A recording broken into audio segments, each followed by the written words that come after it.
Paramashivoham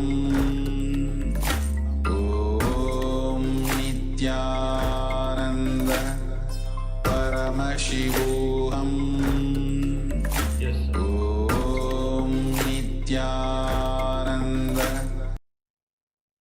Sorry if you were not able to hear what we said, but we were requesting everyone to please put in the chat what you found out as my temperature decreased. Oh, very beautiful, Daniel.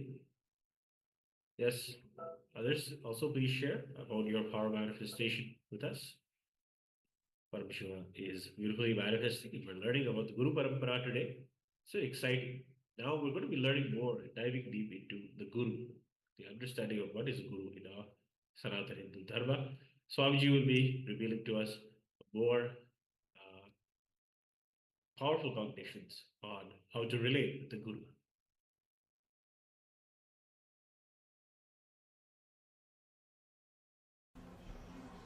We'll start with an incident from Ramana Maharishi's life.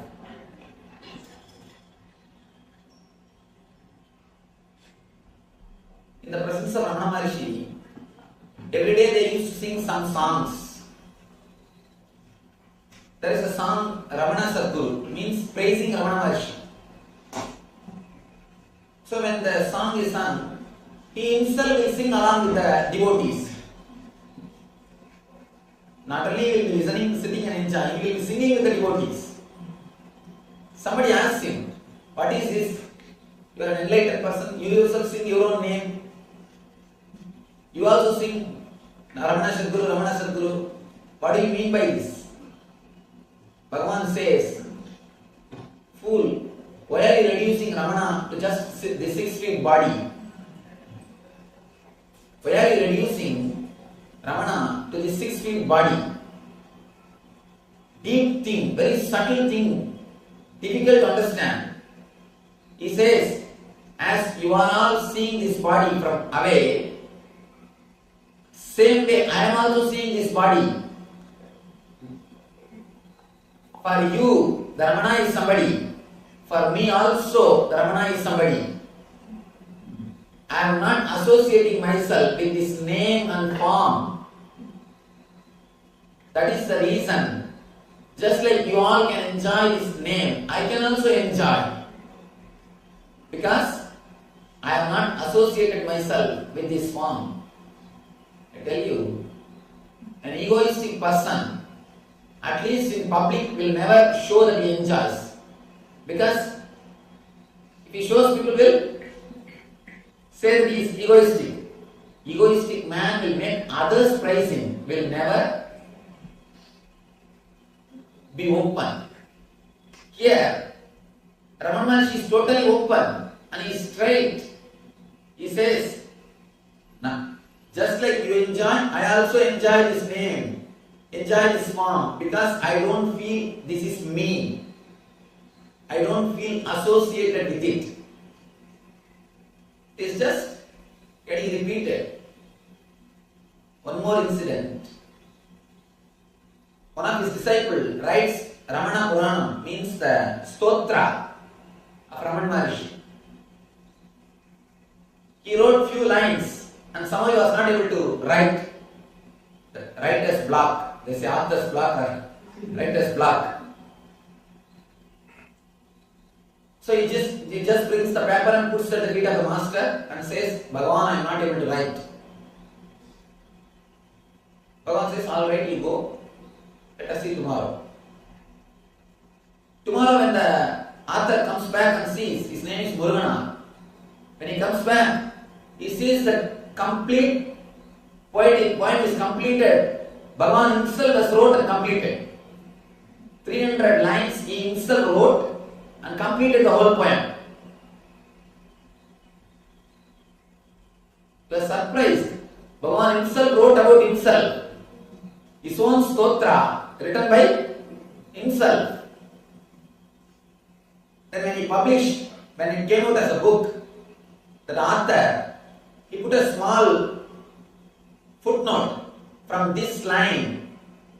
Bhagavan himself wrote. Just so that the devotees will be aware that he is his own words. The book was first copy was taken to Bhagavan.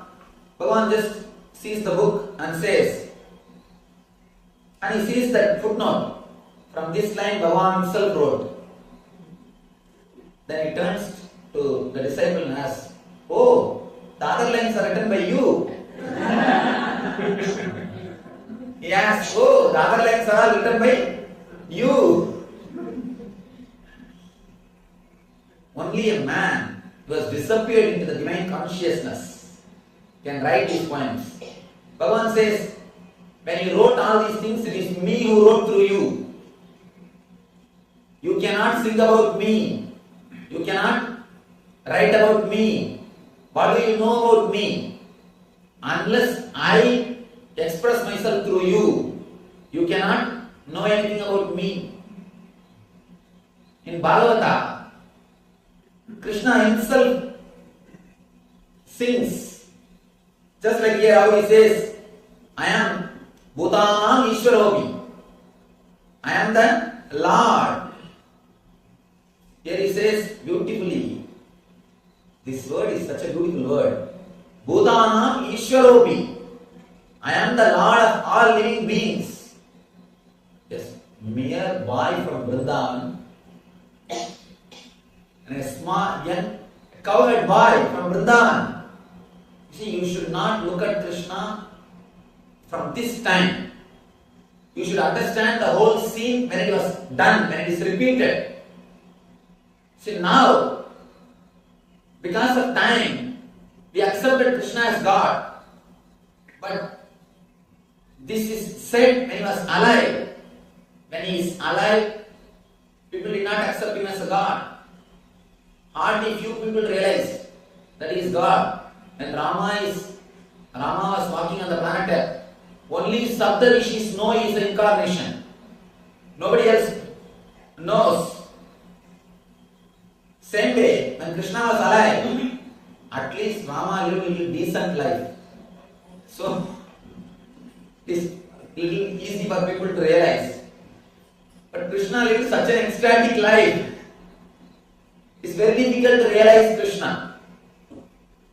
For a social, intellectual person or a so-called religious person, very difficult to realize Krishna. Very difficult to understand Krishna. But he says, Bhutanam Ishwaropi, I am the Lord of all living entities. Naturally, it will be difficult for them to understand. It will be very difficult for people to understand. Somebody asks him, why are you speaking about yourself? Why are you expressing your glory? Then Bhagavan says, if I don't tell about me, you can never understand about me. Unless I reveal, you can never realize. Unless I express, you can never understand. Just out of my compassion, I express the truth. I express myself. It is like you are going somewhere. You see a traffic jam in the road. You know one of your friends is ahead of you in the same road. If you ring up and ask him, how do you feel in that place? Is there any traffic jam? Can I come in the same road or should I take some other road? Will he not have a simple basic courtesy to guide you? He will surely have a basic courtesy. He will tell you, no, this route is okay, you come in 10 minutes, everything will come alright. In this area there is no traffic. Some instruction he will give you. He will guide you. With the same basic courtesy, Krishna is revealing his truth towards you. He is revealing his truth to all of us. He is revealing his truth to us. A simple basic courtesy of helping the fellow travelers. Here, when he says, I am God, I am the ultimate, he says, there is a possibility when I can achieve, why not you? Here he says, He shows the possibility. He gives us the courage. He encourages us. When I can achieve, why not you? It's like a seed is always afraid of breaking. Always feels, if I break, if tree doesn't happen, what will happen? I'll die. But the tree says, unless you open, I cannot happen. Unless the seed opens, tree cannot happen. Seed is waiting. Seed says, no, let the tree happen, then I will open. But the tree says, no, first you have to open, only then I can happen. The problem between the tree and the seed continues. Somebody is necessary to give little courage to the seed. The seed which was seed once and now which has become tree. One tree comes and says, oh seed, don't worry, open. I was also a seed. I opened, today I became tree. Be courageous, don't worry. You will never be perished. Open. Just like me, you will also become tree. How? The tree gives the courage to the seed. Same way, Krishna gives courage to us. You can also become God like me. You can also experience the truth like me. When he says, I am the ultimate, he expresses the possibility. He shows us the possibility. He again and again reminds our potentiality. He inspires us to enter into the same consciousness. He inspires us to experience the same bliss. He shows us the way or the truth which we need to experience. When Krishna reveals his truth, be very clear, he is not egoistic. He is expressing his truth he is expressing his true nature out of simple basic courtesy to fellow travelers. How the senior tree is encouraging the junior seed to open up and become a tree. The tree is an assurance for the seed. It says, don't worry, I have become tree. You can also become like me. You don't have to feel you will disappear. It is assurance. That is why again and again I tell you, when Krishna says, I am God, he means you are God. When he says, I am God, he means you are God. He gives you the courage. He encourages you to enter into the same experience. And one more thing we need to understand. As I was telling you, Ramana Maharshi says, why do you reduce Ramana into the 6 feet body? Ramana is far more superior, far more higher than the 6 feet body. When enlightened masters say, I, they don't have any meaning behind that I. Only the divinity speaks. For a normal man, when he says the word God, it is just a word, there is no meaning behind it.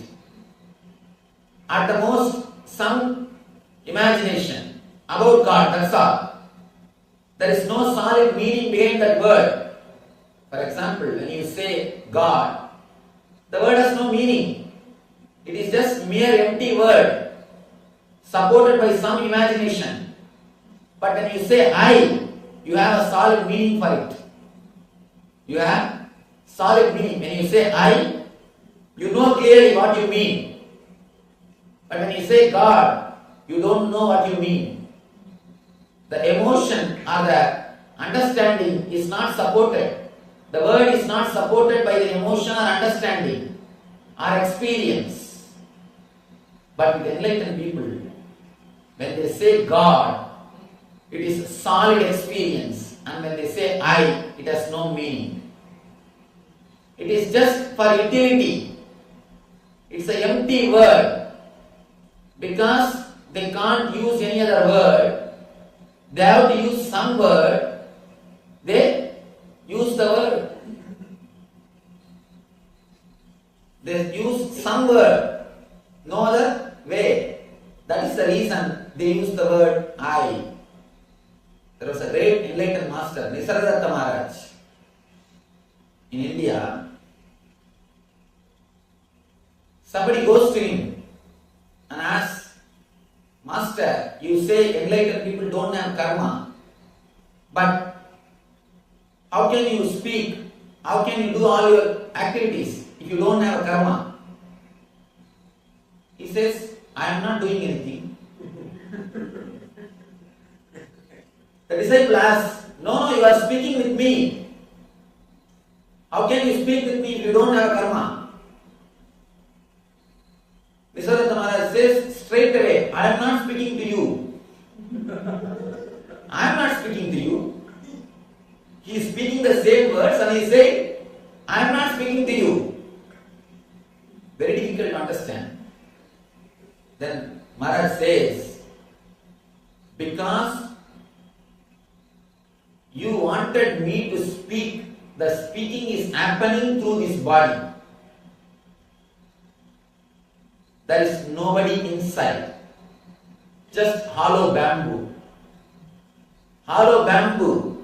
When the breeze enters the hollow bamboo, it comes out as a music. There is nobody inside. Just empty hollow bamboo.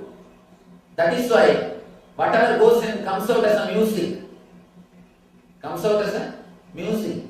When you become hollow bamboo, whatever words comes out of your mouth, it becomes mantra. Your form becomes yantra. Your whole life becomes tantra. Your words are shastra.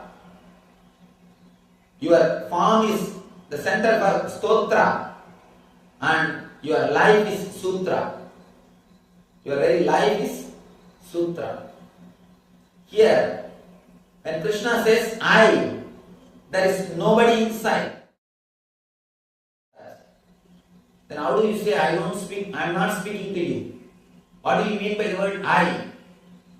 Maharaj says, because there is no other word, I have to use the word I. But this I doesn't have any meaning, as your I has got meaning. Your I is supported with your experience. When you say the word God, it is empty word. It is not supported with experience. When you say the word I, it is supported with solid experience. You know it. You feel it. If somebody says, are you mad? You shout at them and prove it. Then somebody says, are you dog? You just bark at them and prove it. You know, the I in you is solid. It has got meaning. But when you utter the word God, it has no meaning. It is superficial. Some imagination, which you read in some books, which is taught to you in some discourses, which you heard when you were small boy from your mother. That's all. But when enlightened people, enlightened masters, they say the word I, it has no meaning. How the word God is empty for you, the word I is empty for them. There is no meaning. And when they say the word God, there is a solid experience for that word. Here, when Krishna says I, there is nobody inside. It is pure emptiness. Just the divine speaks through him. Just the pure existence speaks through him. He has become hollow bamboo. He has become pure energy. That is why courageously he can declare. He can say in a battlefield. In battlefield he says, Bhutanam Ishwaropi. sitting in a home comfortably, where you have all security, safety, all insurances, all protection, sitting in that type of place and declaring, I am God, is very easy. Because there is nothing much risky. There is no risk. You don't need to take any big risk. You don't need to prove. Just make the statement. What is there? After all, free. Tell whatever you want. But he is making the same statement in a place where he is need to prove. He is making this statement in battlefield, where all risk things are there, all risky things are there, where his life itself is at risk. One arrow is enough to finish his body. He will be dead. But he is making this statement in that space. In battlefield, he is declaring, I am God. Then what courage and energy will be there behind these words? It can come only from a solid experience, a deep, conscious experience. As I was telling you yesterday, only an enlightened man can laugh in front of naked sword. Alexander is standing with a naked sword, and this master is laughing. He is not bothered. Just imagine, on the street, somebody is holding his gun towards you and asking for your wallet. Will you be able to laugh? Impossible. But here, this person is able to laugh in front of Alexander's sword. The courage which comes out of Satya, the courage which comes out of experience. Vivekananda says, one important thing which Vedanta can give you is courage to live, courage to face the life and death, courage to see the whole existence, courage to face the whole existence.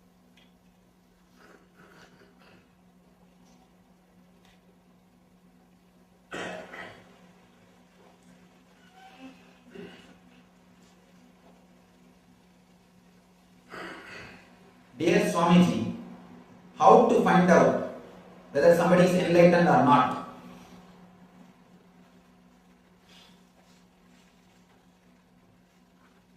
Arjuna asked the same question. I think in the second chapter, Krishna answers this same question.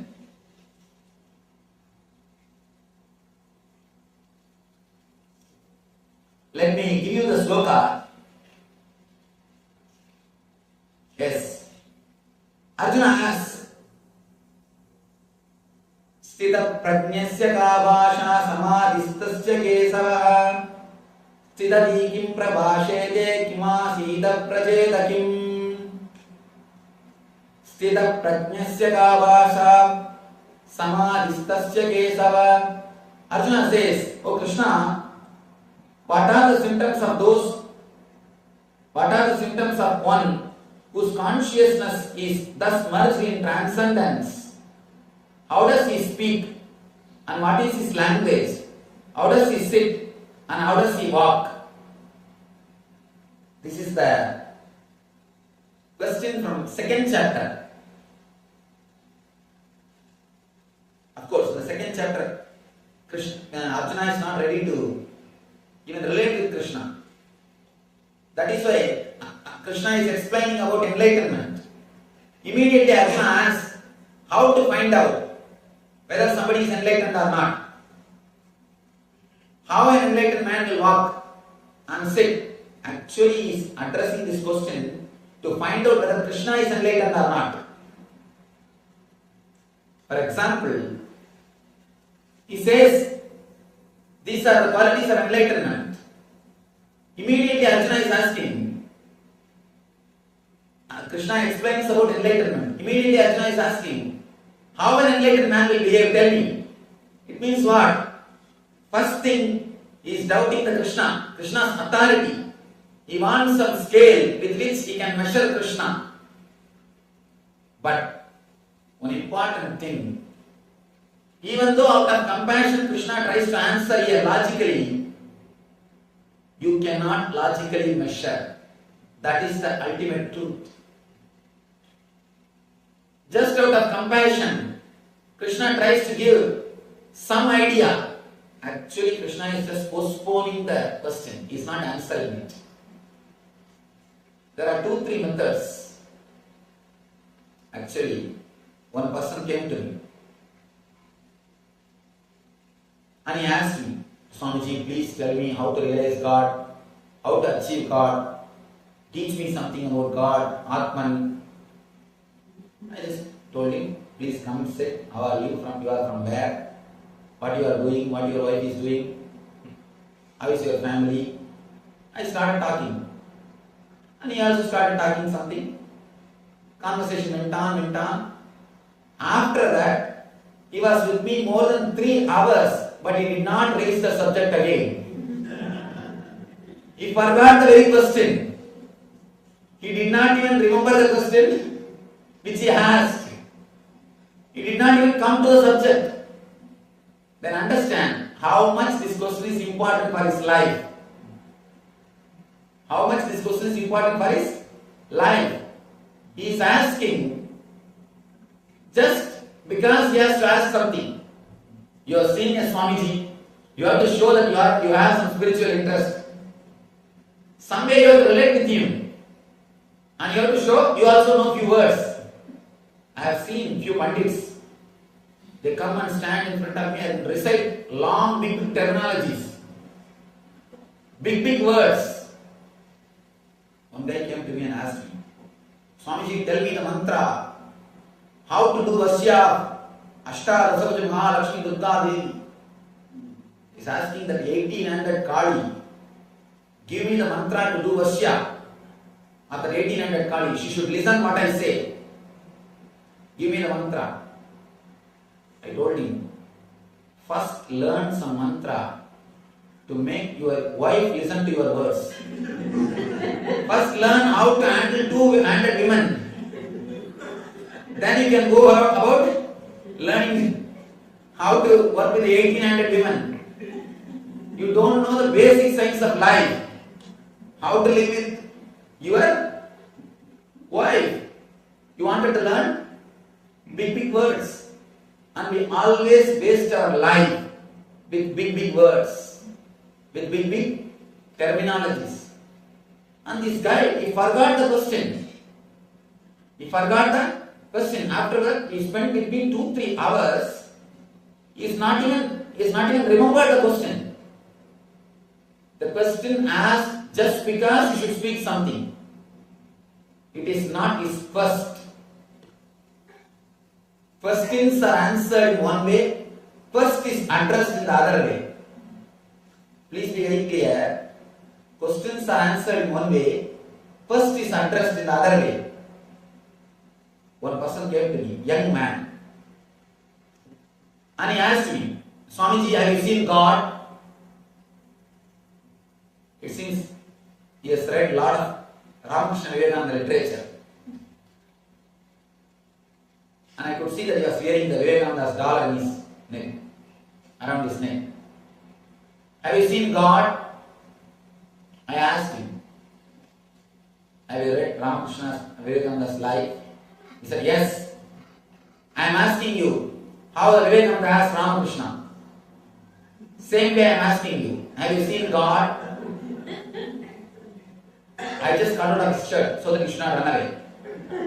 Then I told him, Ramakrishna said he has seen. And simply Vivekananda followed Ramakrishna. His whole life he was with Ramakrishna. Now I tell you, not only I have seen, I will show you, come. The fellow ran away. He just disappeared. He escaped and ran away. Then I told him, don't ask the question if you can't take the responsibility, just because you read Ramakrishna Vivekananda's life, Vivekananda asked Ramakrishna, true, but he had the courage, guts to follow Ramakrishna. When Ramakrishna said yes, he followed. I told him, not only I say I have seen, I will show you, come. Fellow, just escape. We always waste our life with empty words. Question will be addressed in a different way. Quest is addressed in a different way. Here, it is a question. Arjuna is asking a question. It is not quest. He is asking, Sthita prajnasya kavasha samadhistasya kesava sthidati kim pravasheda kima sida prajeda kim. How to find out something is a question or quest, you know? If it is a quest, you will have only one word. You will put one question and you will stop, you will wait for answer. If it is just an intellectual question, you will continuously arrange 10 words. Here he is asking 10 questions. How does he speak? What is his language? How does he sit? And how does he walk? Means he is not even interested in answer. If you are interested in answer, you will stop with the first question. You will wait for the answer. Then you will put the next question. But here he goes on putting the questions. Means pure intellectual. Arjuna is on the process. He is on the process. Arjuna. Then Krishna starts. Of course, please be very clear. Krishna is not answering. He is just postponing the question. He knows answering this question is no way going to help. So he is answering in such a way, neither Arjuna will feel he did not receive the answer, nor Arjuna can come to a conclusion with this answer. Here he is giving an answer. Prajahadi yada kaman sarvan partha manogatan atmanye atmanadushta sthitaprajnasta docchate. He says, Partha, when a man casts off and controls all types of desires and selfish deeds which arise from the mind, and when he remains satisfied with himself in his consciousness, in his eternal bliss, then he is said to have a stable mind and wise. Alright. How many of you can find out with this scale whether somebody is enlightened or not? Tell me. Here is given the answer. Can any of us use this answer? After answer, you will have more problem than before answer. Actually, sometime by giving answer, you will create more questions than before the question was there. Originally, if Arjuna had 10 questions, after this answer, he will have 20 questions. Because the answer says, who is completely established in his own consciousness, who is satisfied in his own consciousness, he is said to have stable mind and wise. And he is telling, he is said to have. He is not giving from his experience. He could have said, he is Siddhaprajna. But he is not telling that. He is believed or said to have stable mind and is wise. He is just trying to escape, putting the blame on the tradition. He is not directly coming the front. He is not confronting the question directly. He is just passing it away. He is just passing it away. Ramakrishna, whenever a close disciple asks for some boon, he will tell, don't worry, I will take care. Whenever he wants to avoid somebody, he will tell, go to Kali and pray. Go to Kali and pray. He will tell them, no, go there, go to the Dwaras Mandir is there, go there, the Kali is there, go and pray. He will not put himself front. He will just avoid. That's the same thing Krishna is doing here. He is saying, it is believed. So that if some more question comes, he can always escape. Next sloka. Dukkeshvanu Vignamana Sukeshu Vikadaspruha Vitaraga Vayakroda Siddhadir Muni Uchade.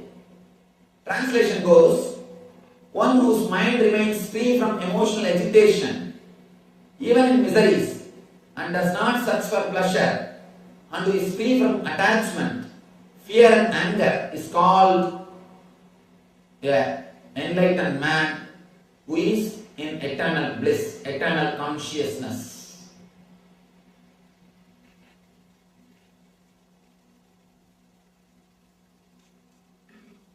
If your inner space is not filled with too much of emotional attachment, it can freely flow in the life. It can freely flow in the life. Many people ask me, Swamiji, continuously, how are you able to quote from so many scriptures? From where you are able to get so much of information? How are you able to speak so many things? I tell them, very simple secret. So many people ask me,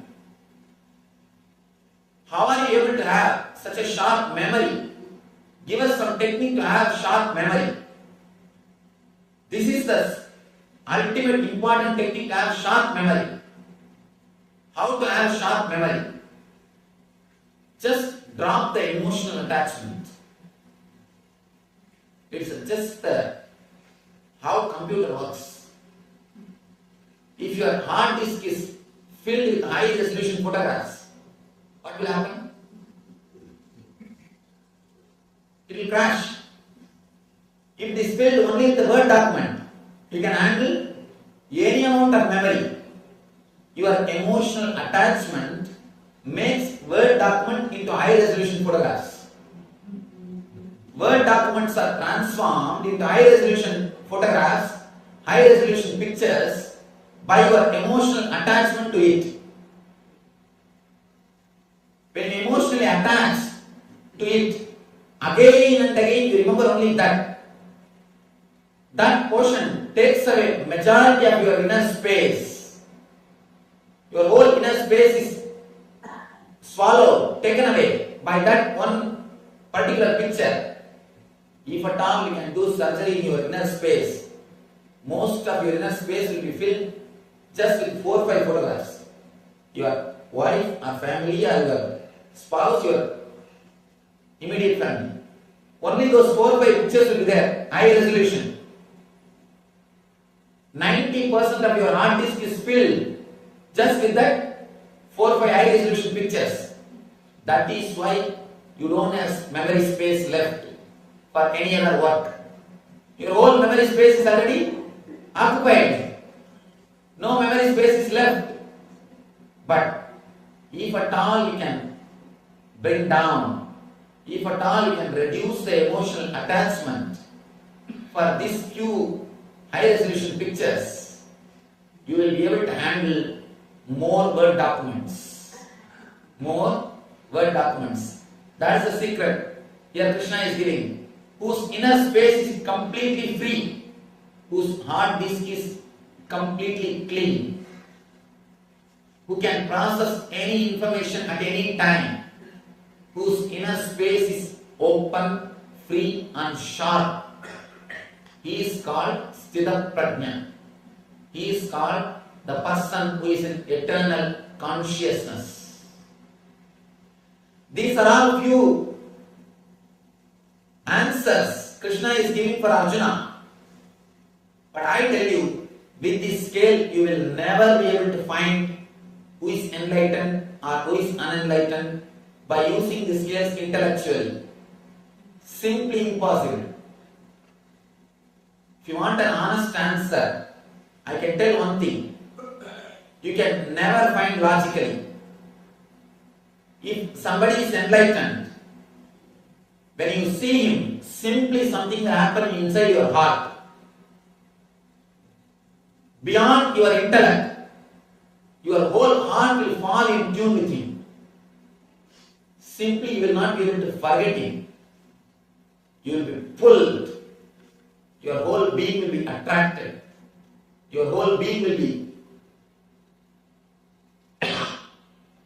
automatically filled by him. You will not know what is happening to you. You yourself will not be able to understand, analyze logically. You will be just waiting. When can I see him next? When can I see him next? Simply your heart will fall in love.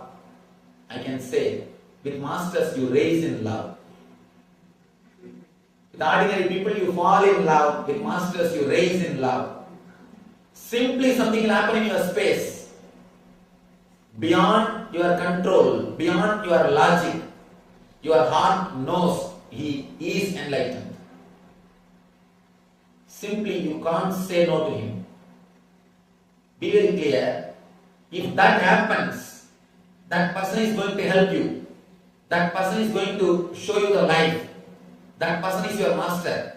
If that doesn't happen, don't bother. Continue your search. You will meet the right person. Continue your search. You will meet the right person.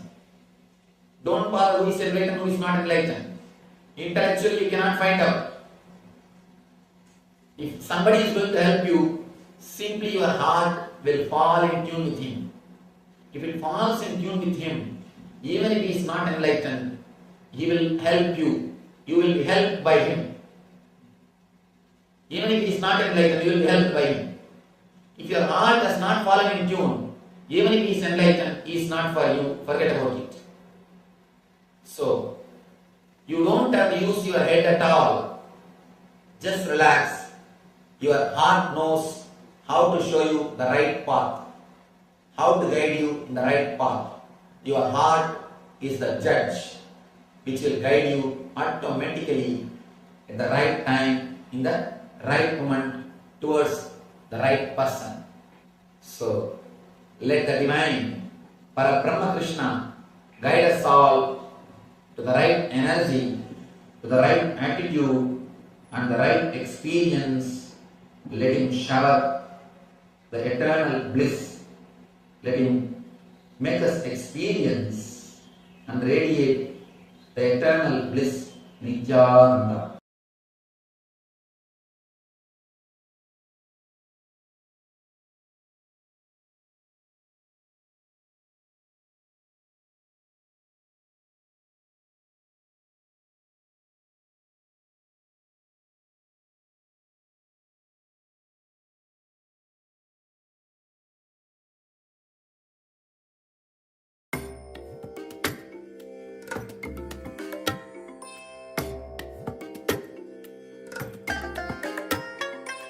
I bless you all.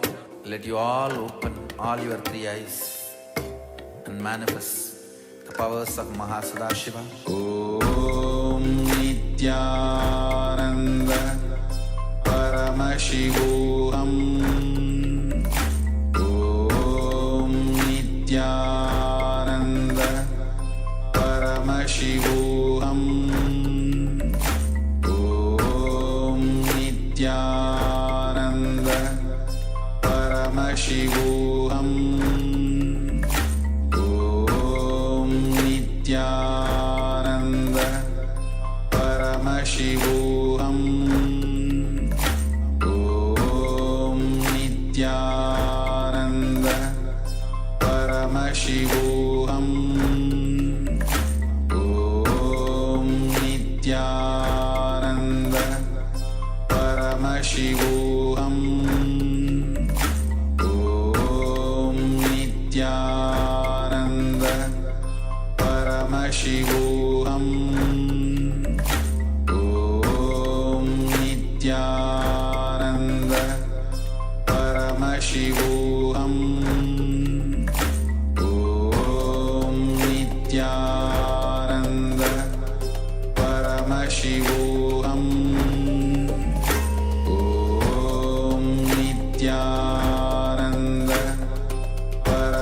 Paramashivoham Om Nityananda Paramashivoham.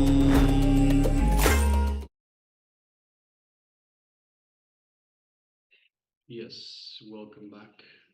So that was a wonderful video by Swamiji on Guru is Universal Divine Consciousness. So Guru is the divine, the expression of the divine, and divine is expressing itself through the Guru. So now let's get into the internalization exercise.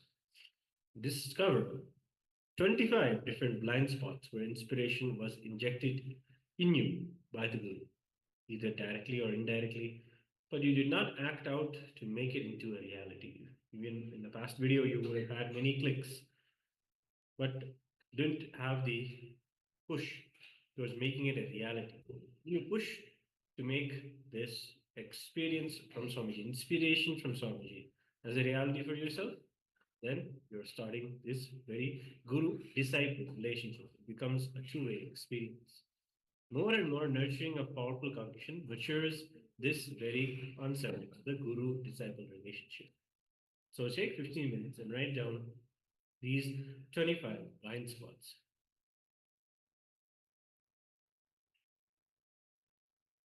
Go ahead.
Tell the Master precisely what you want, where you are stuck, whatever you know. Don't bother about what response he is going to give.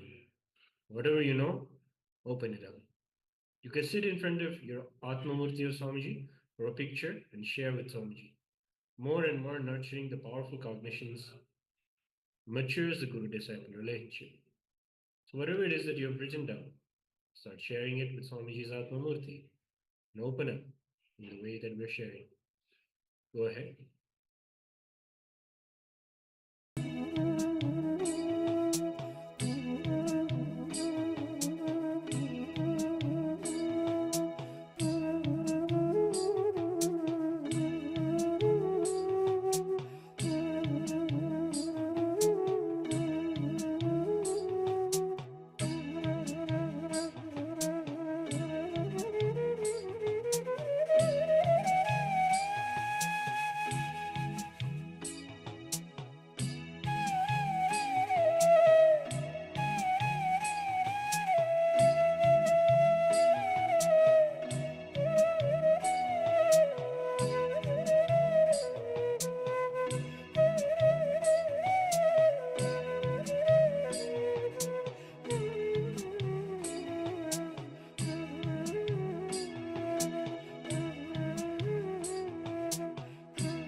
Yes, beautifully. I think now we have set a beautiful intention to have a very graceful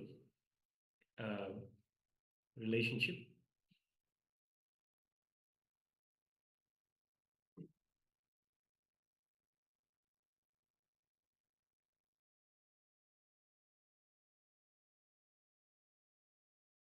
Now we're going to be doing the decreasing the temperature of the partner's body, the third eye manifestation.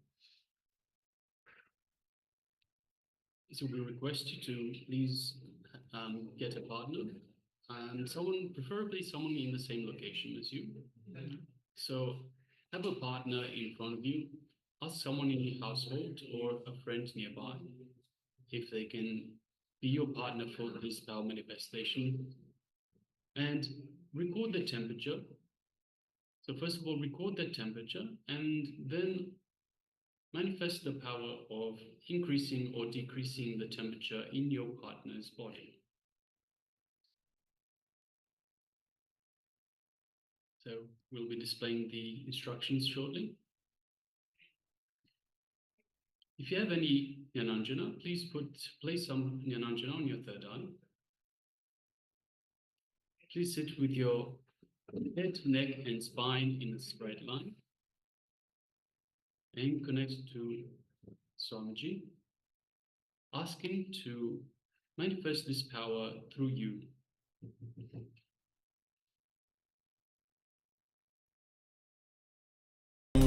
Nityananda Paramashivoham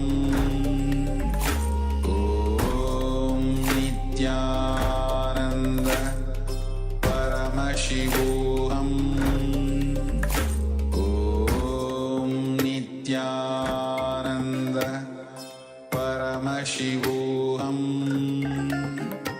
Om Nityananda Paramashivoham